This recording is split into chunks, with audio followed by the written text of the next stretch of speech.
Coming up on Sneak Peek, we've got a review of the new Muppets film. And a sultry new edition of Style Squad. All this and tons more fabulous interviews coming up on Sneak Peek. Starting now.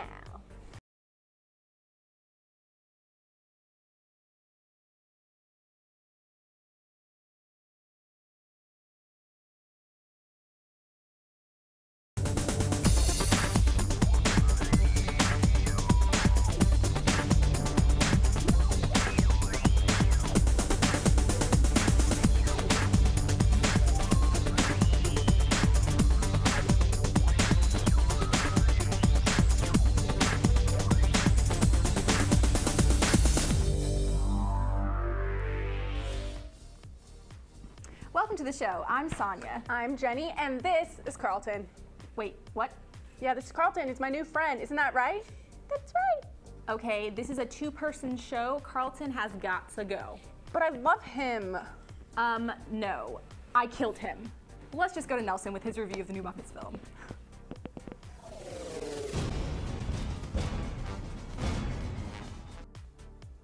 Hey Sneak Peekers, it's Nelson Jimenez here to tell you about Disney's new Muppet movie, The Muppets Most Wanted. This sequel to 2011's genius reboot, The Muppets, takes us on a European tour where our favorite cast of puppets get thrown into a jewel heist conducted by Kermit the Frog's evil lookalike, Constantine, known as the most dangerous frog in the world. Kermit is mistaken to be Constantine and is locked up in a Russian prison guarded by Nadia, played by Tina Fey, while Constantine pretends to be Kermit and none of the Muppets seem to notice.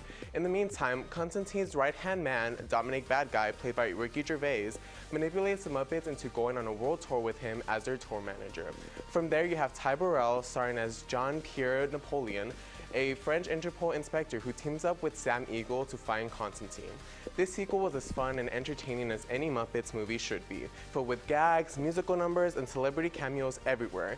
But in the end, I surprisingly didn't feel as satisfied.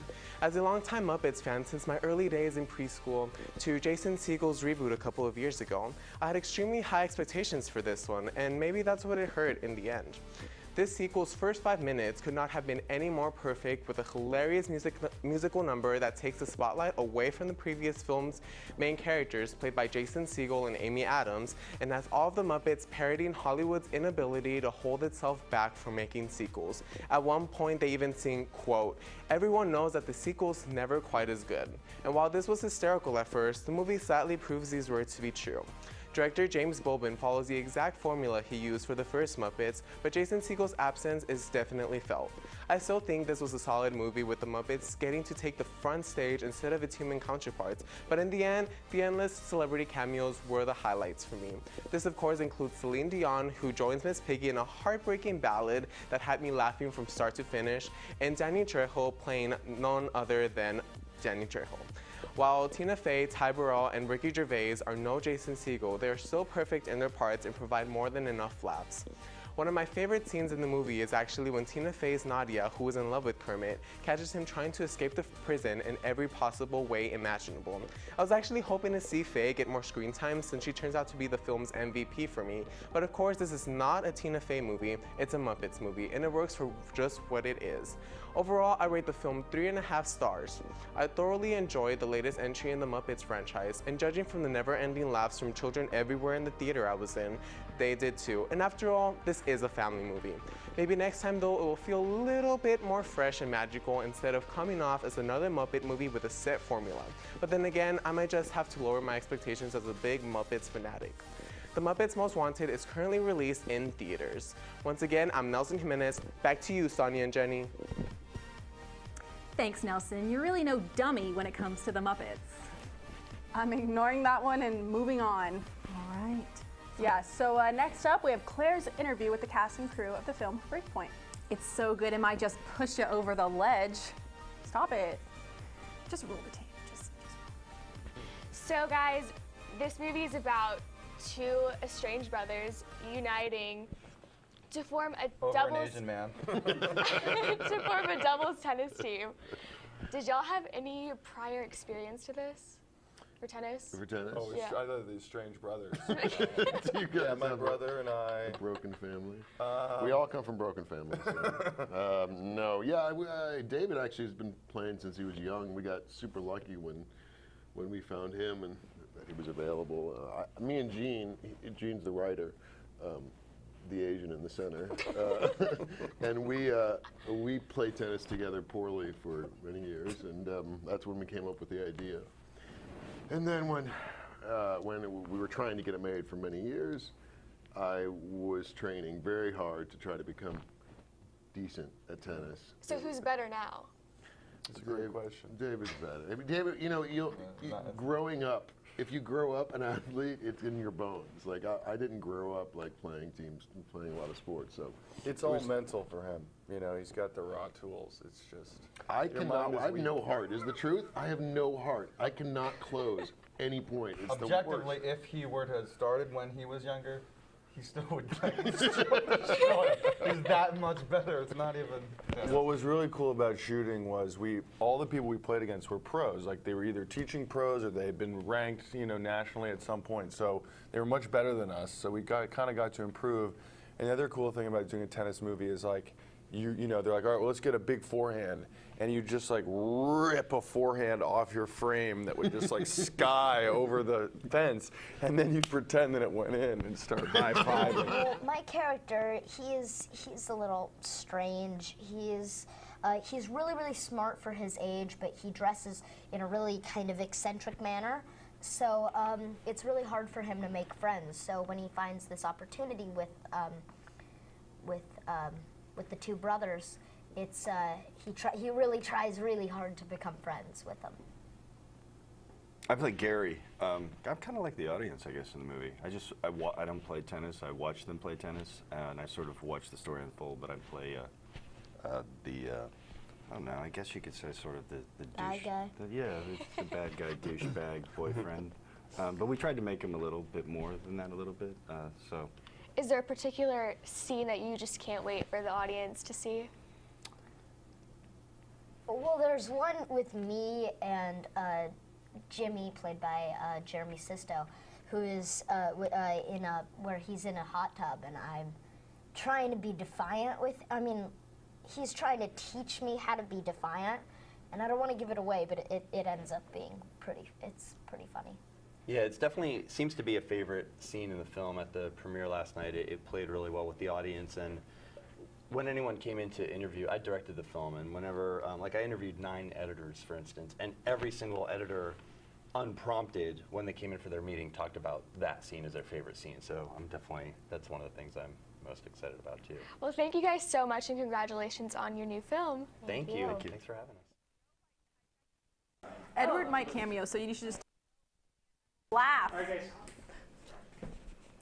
Welcome back to Sneak Peek.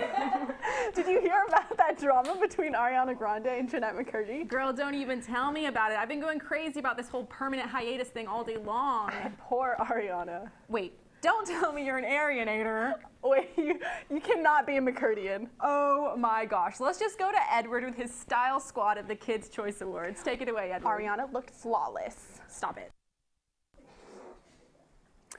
Hey there, Sneak Peek. It's Edward here to give you the scoop about the fashion at this year's Nickelodeon Kids' Choice Awards. Now, normally somebody else does this segment. Olivia, yay high and filled with a bubbling fury behind believably innocent eyes that will one day spill over and doom us all. Olivia.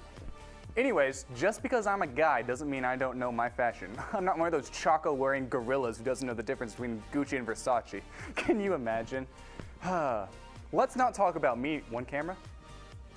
Let's not talk about me anymore, folks, because the stars were simply buzzing at the not at all compensating for its inferiority orange carpet. And what a turnout. First up, we have Ariana Grande dressed in an orange dress of some kind and wearing shoes. Aside from that, she's got a Nickelodeon-themed clutch bag, I got that, and straightened her hair. Now, before you break into the details of whether she's hot or not, remember that the 20-year-old Ariana Grande started on Broadway in 2008. In 2013, her single The Way made it onto the top 10 of Billboard's Top 100 list. At the age of 10 years old, she founded a Floridian charity group that raised over $500,000 in 2007 alone. So, before you say her dress looks like a tangerine, LOL, remember that Ariana Grande has made more money than you and your next 3 generations ever will, probably within the span of a year. Something to consider. Next, Glee superstar Lea Michele. This starlet not only boasted a low-cut pinkish dress with some of those shoulder strap things and orange bottom shoes, but also showed off a new haircut. I know what you're thinking, OMG, did she get a long wavy bob? But before you say that out loud from your sagging sofa, remember that Lea Michele worked as a child on Broadway in Fiddler on the Roof, Les Miserables, and Ragtime. She's been nominated for 2 Golden Globes and an Emmy, has a debut album called Louder, and her first book, Brunette Ambition, will be released in about a month. You know Lea Michele and who she is. If you saw Lea Michele in the street, you'd exclaim, oh my god, it's Lea Michele. Lea Michele would not do the same for you, because you're nobody and mean nothing to both Lea Michele as well as a majority of this earth. So sure, make fun of her haircut. A haircut that probably costs as much as your month's rent payment, but that Lea Michele got for free, because Lea Michele is a somebody. Moving on, we have a not-so-frozen Kristen Bell attempting to look sizzling in this patterned yellow dress of some make or form. She's also hoping to rise to the occasion literally by wearing some black rear-elevated dress shoes, or heels, as we in the biz called them. You exclaim for your not at all a high-rise apartment. Is that a dress, or did some leopard get into a fight with some finger paints? What was she thinking to wear that pattern? As she put on this acceptable piece of clothing, Kristen Bell probably thought to herself, wow, I have a lot of money. I have an insane amount of money after the spectacular year I just had. I just starred in the highest grossing animated film of all time, and Veronica Mars the movie premiered. I have such financial security, I could literally buy a team of sled horses on a whim, and then not even use them once. There's a good chance that some people's mothers said my name more yesterday than they did their sons or daughters.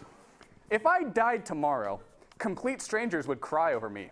If you died, people you knew would find excuses not to attend your funeral because your death would be seen as an inconvenience. I'm Kristen Bell, damn it, and I wear whatever the hell I want to. Move on over for Bella Thorne. This 16-year-old actress strutted the carpet in a silky, shiny green shirt thing with matching silky, shiny short stuff. Often criticized for her petite figure, Thorne is best known for her role in the Disney Channel original series Shake It Up. Now, yes, I spot it too. Is that toe cleavage? That should be like the 8th deadly sin, you know what I'm saying? And she's just too skinny. Oh my god, her legs are like chopsticks. Hope she doesn't break them. Okay, Miss or Mr. I have serious coping issues. Let's get something straight here. She is 16 years old. What were you doing at 16? Oh, assistant editor for the school newspaper everyone used to wipe up their dog's urine with? She is working as an actress on a major television channel. Not only that, but how dare you make fun of her physique? This young woman works out day in and day out to maintain herself, and you know what? If she wants to wear shorts that show off her skinny legs, she can wear said shorts. There's nothing wrong with her. How about before you go poking fun at someone for being too petite, you look down at that massive amorphous wad of disappointment you call your thighs and reevaluate your attitude. Jesus Christ. And last but not least, Tia Mowry. She looked nice in a blue dress. I might have chosen different shoes, but it's her choice, no biggie. She looked great. And that's all for this week's edition of Style Squad. For the time being, I'm Edward Stockwell, and remember, you watch that damn attitude of yours. Back to the host. Oh my gosh. All right. So on a scale of like 1 to 10, what would you rate Edward's outfit? Probably like a 1 or a 0 if I could go there. It's pretty awful. Ouch. That's kind of mean. Yeah, it is. Wait, is this because of that one night you guys had together? Let's not go there. Well, while things get awkward, let's just go to a commercial. Be right back.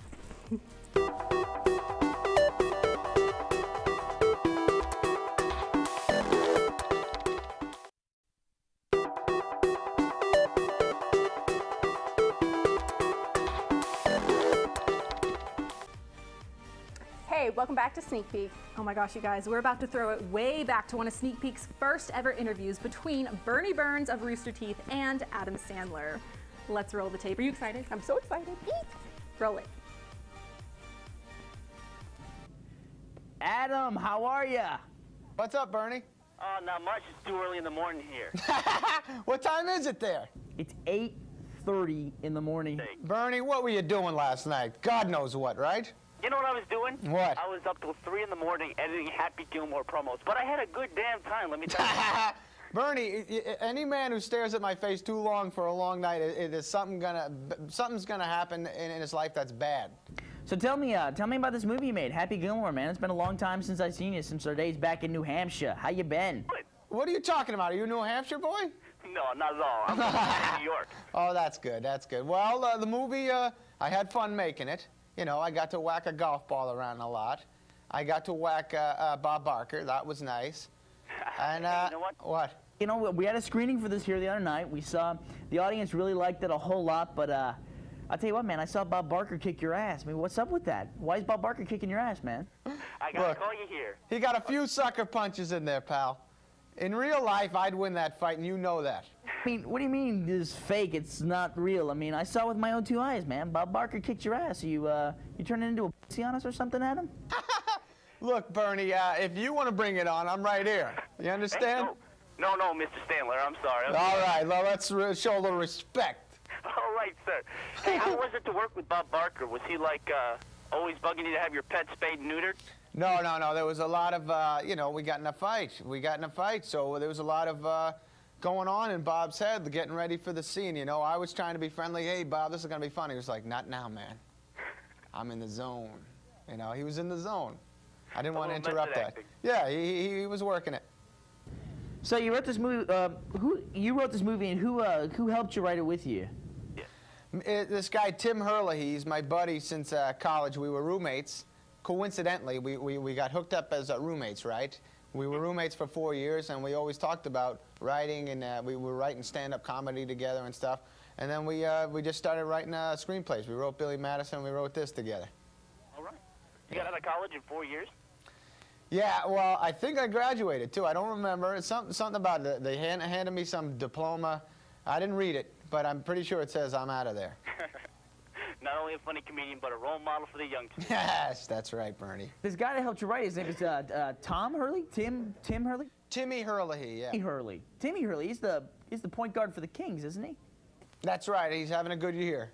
Yeah, he recovered well from that auto wreck. Yeah, he's back and he's ready to shoot. Do me a favor, tell him my family's prayers are with him.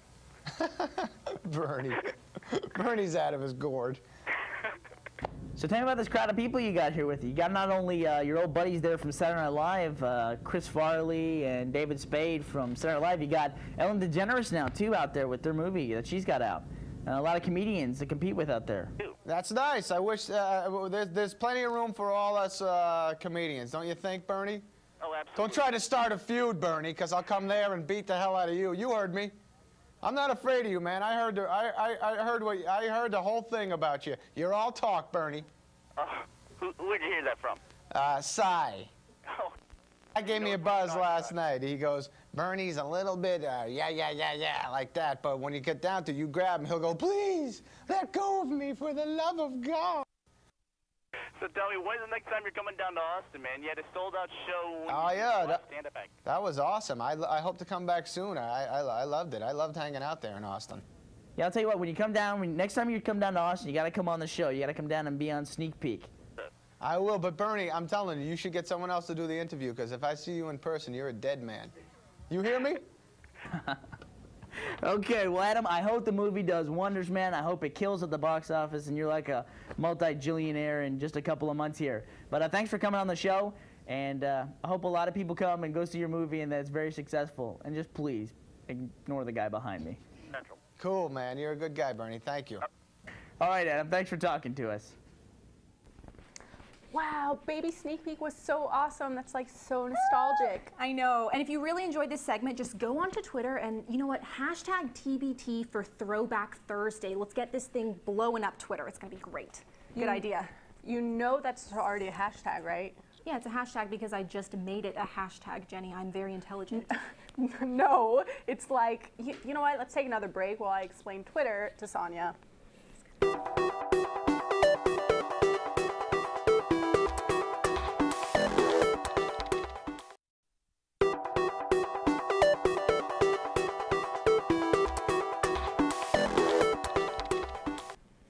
Welcome back to Sneak Peek. Do you know what infuriates me? What's that, Jay? How people do not recognize all the different ethnic groups that fall under Hispanic. I can see how that can make you mad. Tell me more. Like, I want equality for the Mexicans and Colombians and Puerto Ricans and the Cubans. Okay, let's just calm down. Let's go to Olivia, our very own angry Cuban, for her review of Cuban Fury. Take it away, girlfriend. Hey Sneak Peekers, it's Olivia here giving you my thoughts on the upcoming comedy Cuban Fury. The film, directed by James Griffiths and based on an original idea from Nick Frost, focuses on the salsa dancing scene in the UK. And before you think that Latin music and British accents don't mesh well, think again.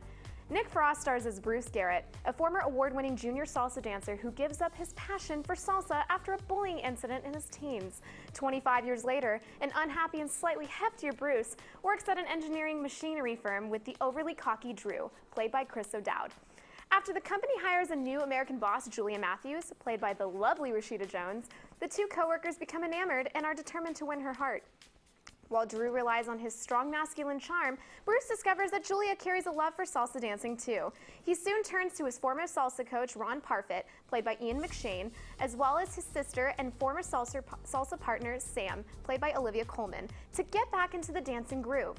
From there, Bruce befriends Bijan, an overly flamboyant and outspoken salsa classmate, played by Kevon Novak, who also assists Bruce in breaking out of his shell.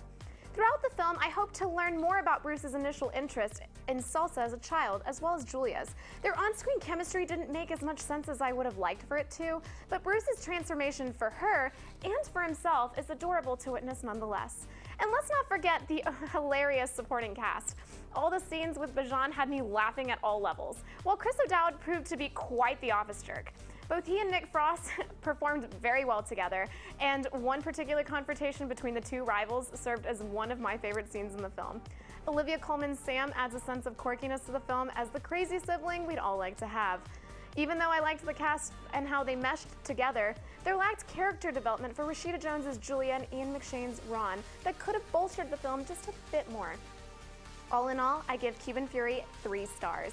It moved along slowly at times, but the parts intended for laughs were truly enjoyable and made for an overall cute movie. The general battle for the girl synopsis is not the most original idea either. However, the salsa music featured in the film made this Cuban American happy.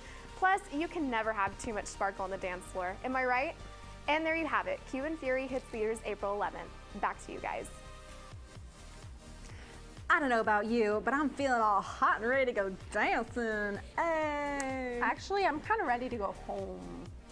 Why are you such a Debbie Downer? I'm not. That was just my bad attempt at wordplay. Ah, because... Yeah, because we have that home review with Sonia. Ooh, take it away, Sonia.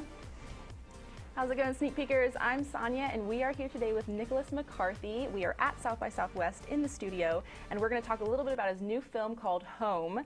So first, Nicholas, how are you doing today? Good. You're doing good? Are you enjoying South by? Mm-hmm. So far, so good. Yeah. So will you tell us a little bit about your film to start out with? What's it about? Home is a horror film, and it's about a realtor who is asked to sell a house in the suburbs, and when she's there, she encounters this teenage girl who seems disturbed. When she does say the least. Some research about her, she finds out that the girl claimed that she sold her soul to the devil. And from there, bad things happen. I saw the clip online so far, and I definitely want to see it after watching that clip. How did you go about making this film, and how do you make a good horror flick? I'm curious to know what personally you like to put into it. Well, for me, you know, it kind of rose out of my first feature, The Pact, after I premiered it. I was leaving my premiere, and I got in a cab, and I started talking to this cab driver who was a Chilean guy, and he asked me what The Pact was about, and he asked if it was about a pact with the devil, and I said, no, it's not about a pact with the devil. And he said, I made a pact with the devil once. Oh, God. Yes. The guy who's driving me home. And that's not a friendly way to... Yeah. And so he proceeded to tell me this story about when he was, you know, a teenager, and someone dared him to sell his soul, and so he went to a kind of witch doctor and performed this ceremony, and that then became the first scene in Home, which I started writing just a couple weeks later. Interesting. So you found that inspiration through this mysterious... Did you keep in contact with this guy? No, I know his first name, you know. Find him on Facebook. Yeah. I'm curious because you've been directing for a while. This is your second feature, correct? So how do you think you've evolved as a director, if any, and what have you learned along the way? Well, you know, the big thing that a director does is work with other people. It's about collaborating with, you know, the people that you're working with, because they should know their better, that you know, their job is you know, better than you know their job. And so you get this wonderful third thing out of that collaboration, like, you know, collaborating with more and more people and hopefully getting better and more interesting things out of each of those collaborations. You grow as you go along. And you build your team too. And you build, yeah, people you trust, I'm sure, grows as well. And lastly, we run a TV station. We do submit our own shorts and stuff like that. We have a lot of film students who work here. Yeah. Do you have any advice for the film students at UT Austin? Well, I was a film student once at the State University of New York at Purchase, and what I learned was that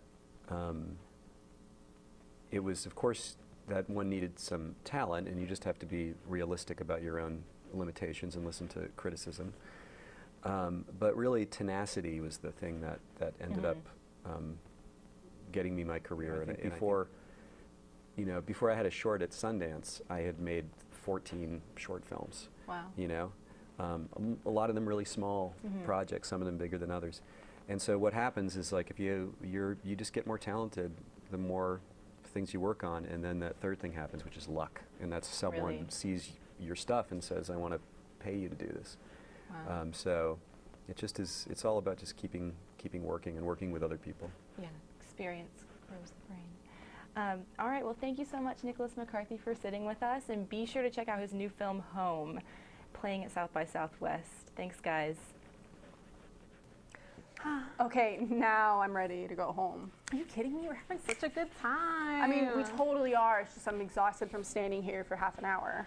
All right, I'm a little disappointed by that, but I guess that's the end of our show. Thank you so much for tuning in. Join us next week at the same time.